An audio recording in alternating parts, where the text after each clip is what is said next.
Sementara itu, saudara, menjelang perayaan Hari Raya Idul Adha, permintaan hewan kurban di Aceh mulai meningkat. Selain bisa ikut program korban kolektif, banyak juga warga memesan ternak kambing maupun sapi jauh-jauh hari yang disiapkan khusus untuk dikurbankan. Permintaan hewan kurban di Aceh mulai meningkat menjelang 2 pekan perayaan Hari Raya Idul Adha. Selain hewan ternak sapi, banyak warga yang memesan kambing untuk dikurbankan. Seperti di outlet Kutaraja Akika, tahun ini permintaan hewan kurban masih cukup tinggi, meski persentase jumlah tahun ini dibandingkan tahun lalu sedikit menurun. Menurut Niko Firza, sudah ada yang memesan hewan ternak sapi sebanyak 4 ekor, sedangkan kambing yang disediakan sebanyak 500 ekor dengan ukuran bervariasi. Harga satu ekor sapi berkisar 18,2 juta rupiah, sedangkan satu ekor kambing dijual mulai dari 2,2 juta rupiah hingga 8 juta rupiah. Sedangkan sapi banyak yang memesan terlebih dahulu atau pre-order.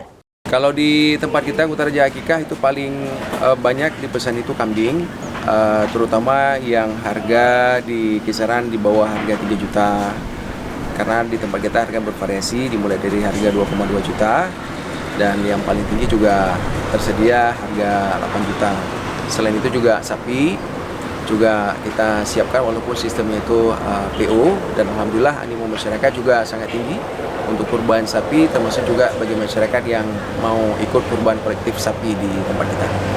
Itu satu kelompok terdiri dari 7 orang, per orang kelompok kita bebankan biaya 2.600.000. Jadi setiap peserta kelompok nanti akan kita bagikan 5 tumpuk daging sapi.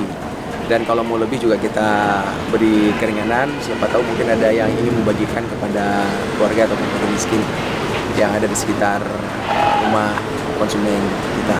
Uniknya di Kutaraja Akika menyediakan program kurban kolektif. Setiap kelompok terdiri dari 7 orang, masing-masing orang dibebankan biaya 2,6 juta rupiah. Kutaraja Akika ini juga melakukan penyembelihan langsung di lokasi. Peserta yang ingin berkurban cukup membayar Rp250.000.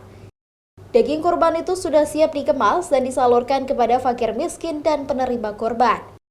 Diperkirakan pembelian hewan kurban akan meningkat jelang 10 hari menuju perayaan Hari Raya Idul Adha. Selain itu, Kutaraja Akika juga menyediakan perawatan intensif dan memberikan garansi jika hewan kurban sakit atau mati sebelum disembelih. Nova Misdayanti, Kompas TV, Banda Aceh.